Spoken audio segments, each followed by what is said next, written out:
Welcome to LiveDaf, your online Daf Yomi Shir. Shalom Aleichem. Welcome back to today's Daf Yomi, Meseches CHULLIN Daf Chaf Hey. We begin right on top of the Amud. Amalei Rav Ado Bar Ahavo. He asked a question, L'Rava. This connects to yesterday, where we learned that regarding the ability of a kli, a utensil, to either receive tumah from the outside or transmit tumah from itself onto something else, this system sort of splits into two categories. It depends what type of keli. You have klei cheres, earthenware kelim, pottery, which works one way, whereas the regular utensils, like wood and metal, work differently. And primarily we spoke about two distinctions between these categories. Whereas a kli cheres utilizes its airspace as a conduit, as a conductor of tumah both ways. Meaning, if you have a kli cheres which is tameh in itself, and now you place some other material, a piece of food, into the airspace, suspended into the airspace, the interior airspace of the kli cheres, it will receive the tumah from the kli cheres even without coming into direct contact with the wall material of the kli cheres. Likewise, the kli cheres can receive, can track tumah via its airspace. For instance, if there's a dead lizard suspended within the kli cheres' interior airspace, that tumah will now travel over into the kli cheres, which will absorb that tumah. So the airspace works as a two-way conduit. And that's unique to kli cheres. That doesn't apply to other kelim. By other kelim, in order for there to be a transferring of tumah either way, from or to the kli cheres, needs to be direct contact. No airspace systems. Number two, regarding the outside, migabai, the back, the outside. Whereas by a regular kli, the back is a perfect conduit for transmitting tumah. Kli is tameh, you touch the back, you become tameh, and vice versa. By kli cheres, it's not so. It's only from the inside, whether you touch the walls inside or the airspace, as we explained. Okay, so these are pretty much direct opposites. Kli cheres works with aver, but not megaboy. Other kelim work the opposite. Gaboy, but not aver.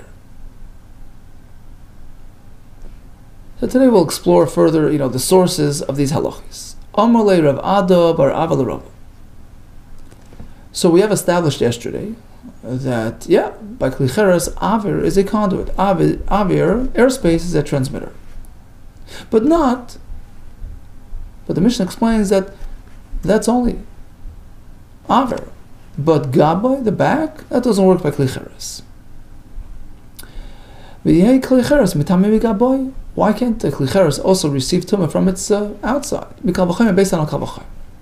Uma kol ha'kelim she'ein mitamen me'aviran. Look, other types of kelim are not open to absorbing tumah me'aviran by way of their airspace, as we established yesterday. Still, so despite that deficiency, still mitamen migaban, they're susceptible to tumah from their outside. Certainly a kli cheres shemitamen me'aviran, a kli cheres which will absorb tumah via its airspace, it has that advantage. Wouldn't you agree? Shitami migaboy, that tumah should apply from the back as well. Amarava, amakra, the pasuk says no. A kli cheres is limited to the inside. V'chol kli pasuach. Asher ein samid pasel olav. Pasuk is describing a kli which is open, which has no samid pasel. Samid is a cover, which is pasel. Pasel is a cover, and samid, which means that it's glued, it's sealed on it, it's closed up. It doesn't have that seal. Ein samid pasel olav. So in this case, the tumah enters the kli. Now, what type of kli, what type of material are we talking about? Ezo kli shatum asoi. Which kli is considered one shatum asoi kodemes lepischei, where the tumah sort of rushes into the opening? Regarding which kli does the Torah relate to its opening as the sort of access place for tumah. Havi omer, let's assume, let's understand, that klicheres. It's referring to klicheres. Why? Because by the klicheres, the pasuk does relate to it as toichai. Right? We had this yesterday, right? The tumah went toichai into it, into the opening.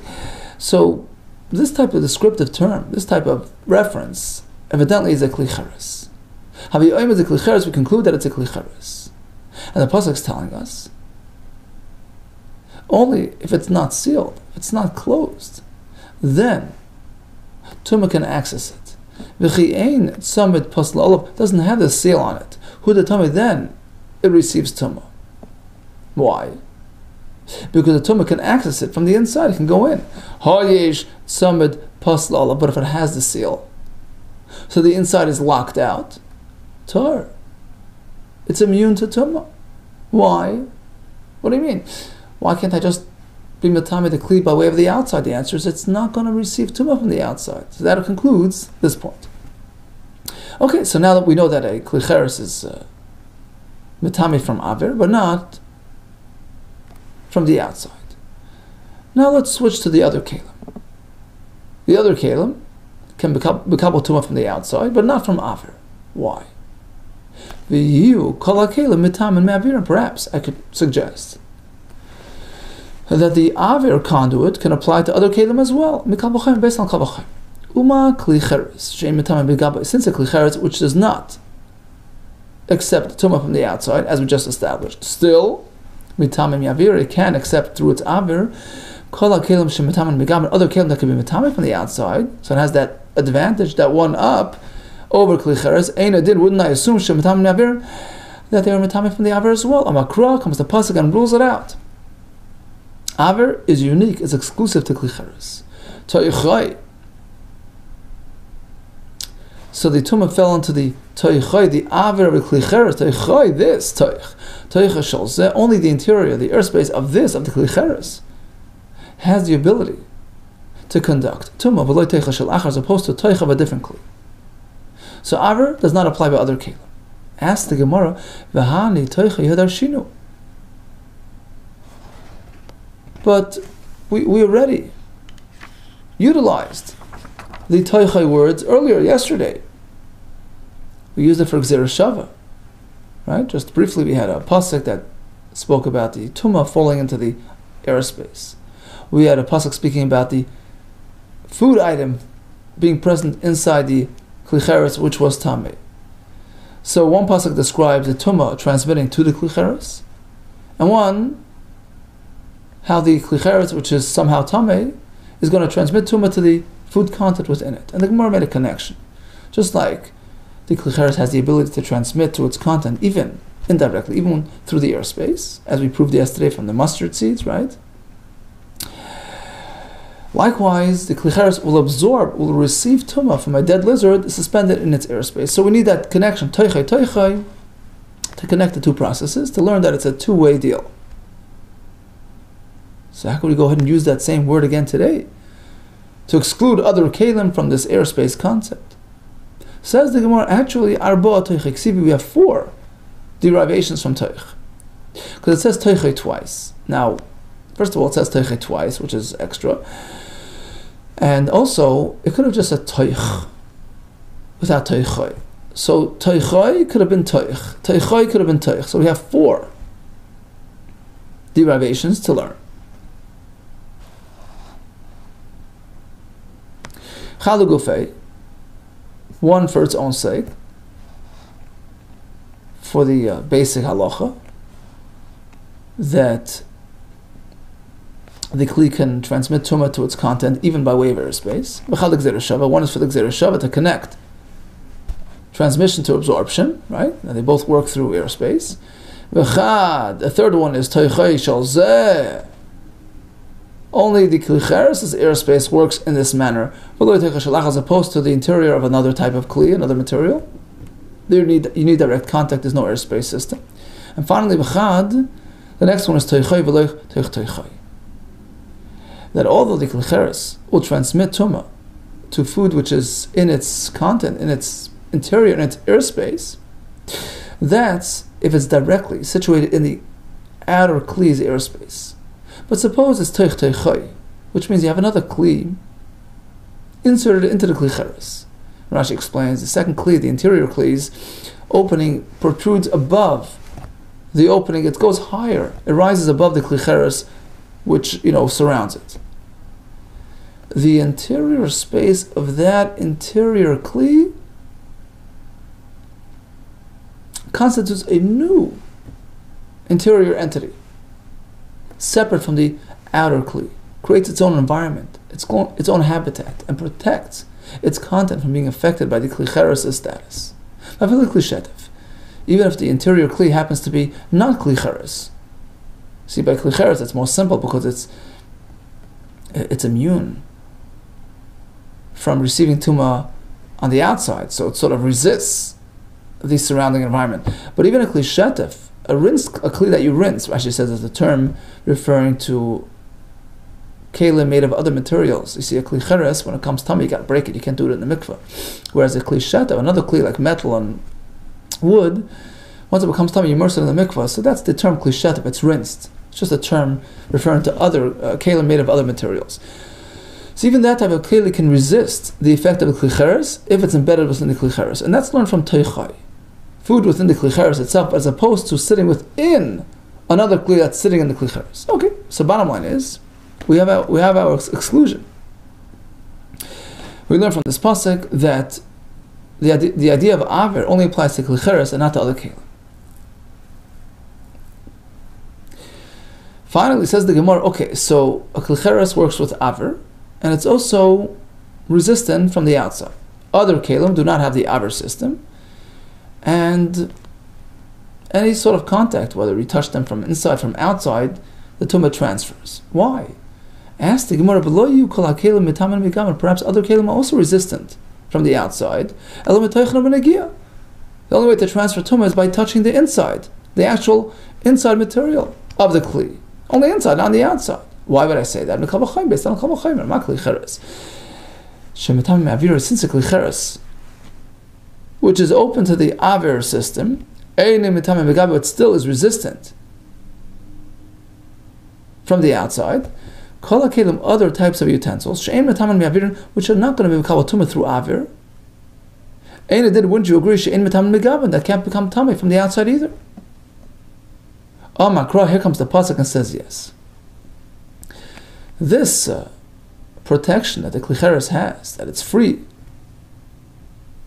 from becoming tummy on the outside, that's unique to kli cheres.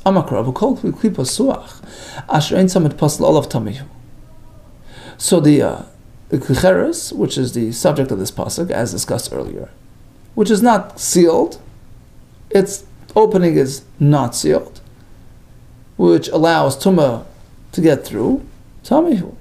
That's how it becomes tummy, because on the outside it won't become tummy. And the inference is that this limitation is unique to kli cheres. Only a kli cheres is resistant from the outside. Hi, this one, who is the chi'ein samid pasal of tummy,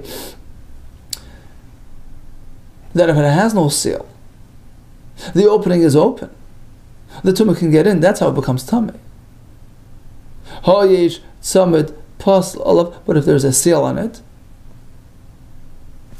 which preempts access to the interior, so only leaving only the outside exposed, tar, it's tar. But that's unique to kli cheres. But other kelim, wood, metal, bone, ben sheyesh tzamid pasaleim, whether they're covered with a seal, limiting access to the outside, ben she'ein tzamid pasaleim, whether they're not sealed, which gives access to the inside as well, metami, they become tummy, whether through the inside or through the outside. Okay, so as a quick review, we have this contrast between kli cheres and other kelim. By kli cheres, it will transmit or absorb tumah through the avir, even without direct contact, but not from the outside. Other kelim work the opposite. Any direct contact, whether from the inside or the outside, makes them tummy, and transmit tumah from them to the food that comes into contact with them, but it has to be by way of direct contact as opposed to avir. Okay, now we move on to another Mishnah, which will present a distinction between other types of utensils. In this case, we're contrasting metal utensils, kli matros, made of all types of metals, gold, silver, copper, versus klayates, utensils made of wood, which work with different guidelines. So we have this sort of opposite again, toher b'klayates, something which is considered toher, immune from tumah by klayates, such as a kli which has no interior, has no receiving ability, it's just a flat piece of, that's toher. A klayates, to become tummy, has to have a toich, has to have an interior. Rashi says we learn it from sak, because it's listed in the same pasuk as sack, and sack has content, has the ability to contain. But otherwise it's tar. But this flat keli, tami b'klei matches, if it's made of metal, metal doesn't have to have that receiving ability. Even a flat kli matches is tami. On the other end, tar b'klei matches, something which, if it was a kli matches, would be considered tar, such as an unfinished utensil, which wasn't yet, sanded down, smoothed out properly, designed properly, so it's still unfinished regarding kli matches and immune from tumah, tami b'klayates. If this same type of idea would be by a kliyates, it would be tami. Kliyates, as long as it can do its job, it's okay, even if it's not perfectly, complete. Tanu Rabbanan, we have a brisa, which will specify for us exactly what the Mishnah had in mind. Goylmei. Goylmei is like a goylem, right? An unfinished product. Yasal the goylem was a person, but not 100%. He couldn't speak, right? The Mishnah Perkei Avos speaks about a goylem, a person whose character traits aren't fully developed. Goylem means an unfinished product. So it depends. Goylem kliyates, if it's made of wood, it's still okay, it still can be used, and it's still tummy. So it's a kli, it has the receiving abilities of a kli, but it's not fully sanded, it's not fully designed. Tmei, pshutein toin. On the other hand, if it's pshutein, if they're just flat, without a receiving area, they're tahor. In contrast to the klei matres, which work just the opposite. Golme klei matres, the unfinished klei matres are tahor, they're not functional. Pshutein tmein, on the other hand, if they're flat, even without a proper interior, they're still considered a kli for tumah and they're tmein. Nimtza, so it turns out that we have this contrasting formula. Tar b'kliyates, tamei b'kli matris. Something which by kliyates is tamei by kli matris, and vice versa. Tar b'kli matris, unfinished by kli matris, which is tar, is considered tamei b'kliyates. Veilu ein golem kliyates. So we speak about the golem kliyates. What exactly is that? It was carved, it was formed, it wasn't yet fully, designed. The designs weren't yet engraved. It wasn't fully sanded. Kosher asad loshuf. He's going to still sand it down. The shabates, engrave these little squares, designs. Legarer, to scrape it down. Lecharkev, to engrave some sort of big designs. Latiach betunas, to sand it down with tunas, some sort of fish, maybe tuna fish. The skin of this tuna, which is like a fine sanding. Muchasar kain, it's missing the base, or a lip, or a lip, or a handle, like an ear. Tummy, it's still tummy because it's still functional. But muchasar chatita, if it's lacking the carving out, it's just a block of wood, it's tahor. Of course, it's not a kli yet. Obviously, mechusar chatita, if it's lacking that carve, it's not yet a kli. Pshita, of course, obviously it's tahor. Why even discuss? The tzricha must be like this. It was partially carved.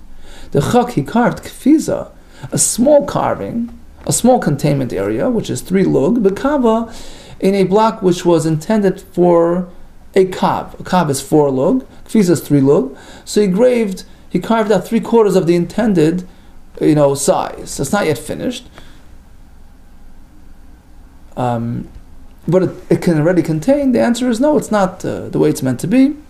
It's meant to be a kav, it's not.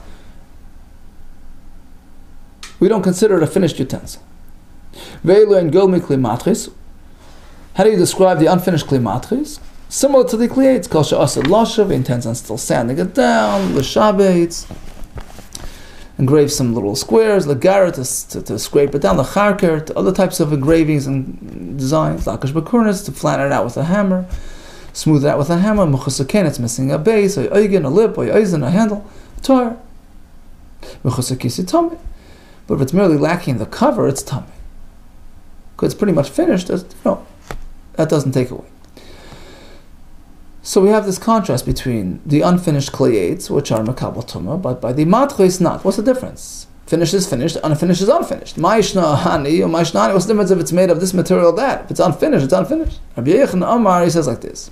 In contrast to the clayates, which are meant for everyday, personal use, the metallic ones were more meant for more elegant settings. And you're not going to use it unless it's,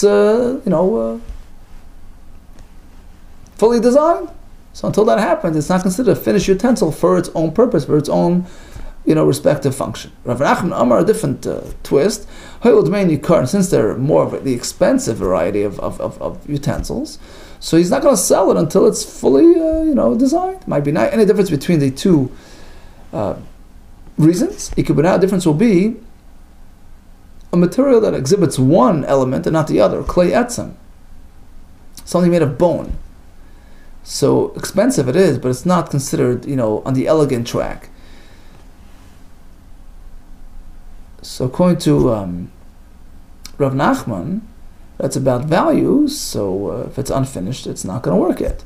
According to Rabbi Yechon, it's about elegance, which doesn't apply here. V'azu Rav Nachman tamei, and in fact Rav Nachman follows his own opinion. The Rav Nachman, as Rav Nachman tells us, Klei etzem kli matchis dam. The Klei etzem are like Klei matchis regarding this halach, because we look at value.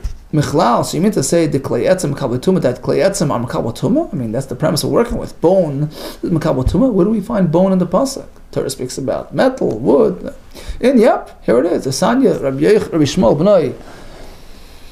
Sure, Rabbi Yochanan ben Breika Eimer. Matam, what does the pasuk mean? V'chol maseh izim, utensils made of goat material. Tischato needs to be cleansed, which means to say it's open for tumah. What's it coming to cover? Lahavi davar abamina izim. It's covering something which was manufactured from goat material. For instance, min hakarnayim, from the bony, horn material, min hatlafayim, or the hooves. Here we go. So we see that boneware is makabel tumah. Shar behema b'chayim minayin. So we speak about goats. What about other bones of other animals? Tamalayim v'chol maseh, to cover all bones as well. So it's encompassing all animals. So why does the pasuk specify goats? Prat la'if, as opposed to some sort of bone material that we find in birds and fowl. Actually says like the utensils made of nails, bird nails. So that's not included. That's not substantial enough to be considered a kli. Okay, so again we have this. They have two opposites, right? We have this contrasting formula. We have the clayates versus the kli matchis, and the clayates are makabel tumah only if they're a kli, they're makabel. At the same time, they're makabel tumah even if they're not 100% finished, because you would use them regardless, you would sell them regardless. Whereas kli matchis don't have this sort of makabel condition, which means to say even if it's not something with an interior with a toich, it's makabel tumah, provided that it's a finished product. Continues the next Mishnah with another sort of contrasting formula, but this time it's about meiser, the chiv of maser, the obligation to separate truma and maser from edible produce. So this Mishnah refers to two variations of shkedim, of nuts, of almonds. We have the marim, those which when they grow old and they develop, they're bitter, inedible. They're only eaten when they're young and undeveloped. In contrast to the mesukim, the sweet ones, the edible ones, which when they fully grow are edible, but they're not edible when they're young and bitter. So when are these chayv and maser? The answer is when they're edible. According to our Mishnah, chayv b'shkedim amarim. So the state of development which would trigger the chiyuv by the bitter ones, which means to say when they're undeveloped, when they're still edible, pater b'mesukim. So that stage, if it were mesukim, they would be pater. The mesukim are the ones who turn edible when they develop, when they mature, when they grow big. So when they're small, they're still unedible. On the other hand, the chayv b'mesukim, the stage where if they were mesukim, fully grown, they're chayiv, pater b'marim. By the marim, fully grown, they're pater, because now they're inedible. They lost their edibility. Tanur Rabbanon. And the Brisa elaborates. Shkeidim amarim, the ones that grow bitter when they grow old. Katanim chayavin. Gedolim turim, they only chayav when they're small and edible, not when they're big. The exact opposite is the masukim, the sweet ones. Gedolim chayavin, they're edible when they're big, so they're chayav then. But katanim turim, they're pater when they're small and inedible. That's one opinion, which is reflected in our Mishnah. Rabbi Shmuel, the son of Rabbi Yossi, quotes his father,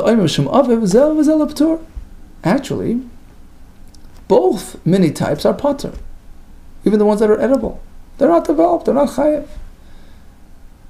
notwithstanding their edibility. There's yet a third shita, some say zev v'zel chiyuv. In both cases, they're chayav. Rashi explains, the fully grown, the fully developed nuts, whether these or those, are chayiv. Why? We'll see in a minute. Rabbi Lo, so Rabbi Lo teaches us that Rabbi Chanina ruled in the town of Tzipora, like the Shita, which says Zev is a liftar, that the small ones, whether these or those, are pater, because they're undeveloped. One last question remains. How do you explain the other Shita, which obligates both types when they're fully grown? When they're big and bitter, why? What are they good for? How could you be mechayiv and truma? Rabbi Yechanan, you can fix them up. You can sweeten them, make them edible, or by toasting them in the fire. And therefore, it's considered oichel, it's considered food, and it's chayiv and mas. Next Mishnah, Temed was this sort of watery grape juice. So they took grape, after they squeezed the grapes, they took the grape skins or whatever, pits, and then they poured water on it and had it sit there. Initially, it's just water, and then when it sits and mixes in and ferments, it becomes a beverage. Now, the halacha is, if one has money for Maser Sheni, right, he had the Maser Sheni material which was transferred onto money. Now that money has to be taken to CHULLIN to use for purchasing of food material. That can't be used to purchase water or salt. Those two things are off. What about Temed, which is technically water?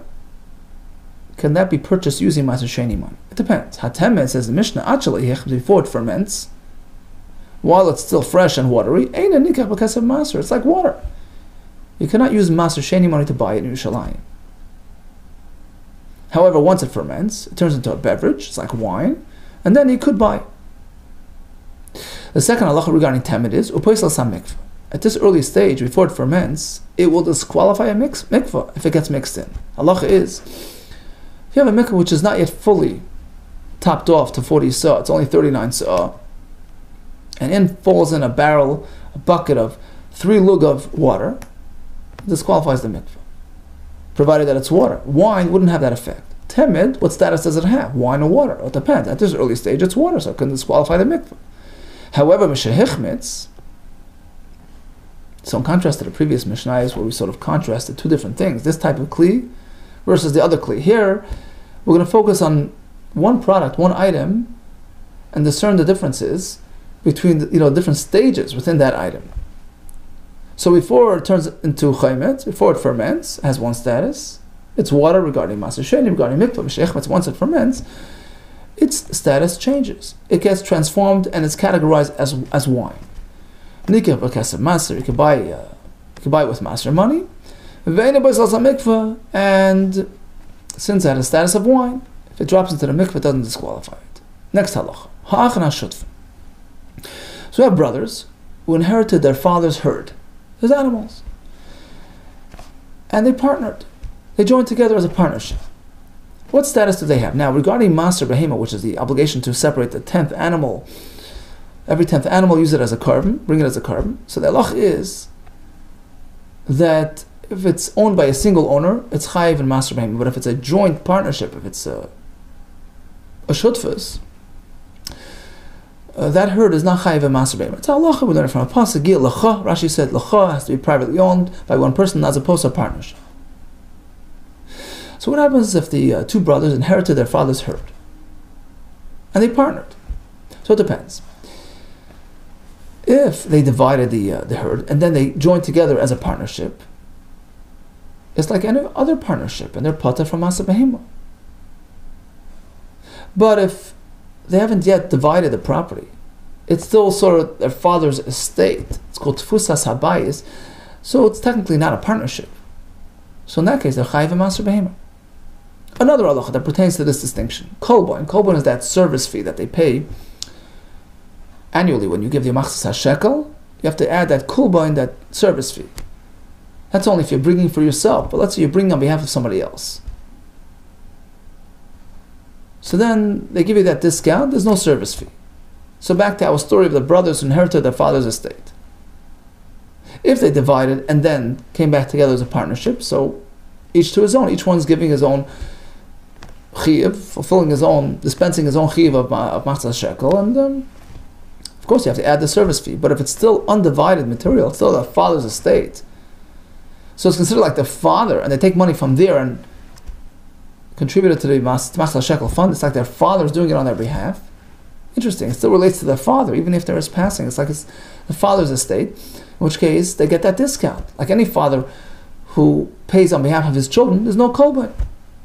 Okay, so let's see the Mishnah. Achna shuttin, brothers which are partners. If the estate is as yet undivided, if it had been divided and then they joined together as a partnership, so now when they pay the machzas shekel, they have to add the service fee, p'tur masa behema. But now since they're considered partners, there's no masa behema. On the other hand, if the estate has not yet been divvied, so they're just sort of carrying on the father's, system. It's not technically a new ownership, which obligates them in a master behema like anybody else. So p'tur not kolboin, since it's the father doing it on their behalf, there's no kolboin by the machzas shekel. Let's go back to the temet for a moment. So this watery mix on the verge of fermenting. If it's pre-fermenting, it's water. Post-fermentation is considered like wine. Mani mastisn, who's speaking in our Mishnah? Lo Rabbi Yudav lo Rabbanon. It's not Rabbi Yudav or Rabbanon. The Sanya. We have a brayso. I'm a tamid. One makes this temet mixture. V'nasan mayim b'amida. So he pours in, a mida, a certain set amount of water, a gallon of water. A matzah, k'dei medase, and he drains it out afterwards, and he finds exactly a gallon, no change, no addition. Potter, according to Rabbanon, he's potter from master, despite there being some sort of, flavor or whatever. We just assume it's pretty much the same water that came in, absorbed a little flavor, but it's not significant enough to turn into wine.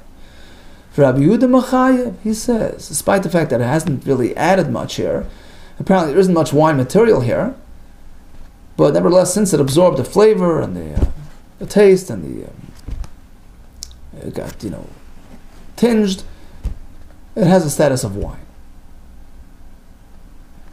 Now, it doesn't seem like he's hinging it upon fermentation, even without fermenting. So, Mani, who's speaking in our Mishnah? Mishnah which sets down fermentation as a criterion. Who's speaking? Irabon is it going to Rabban? Agav the hichmitz.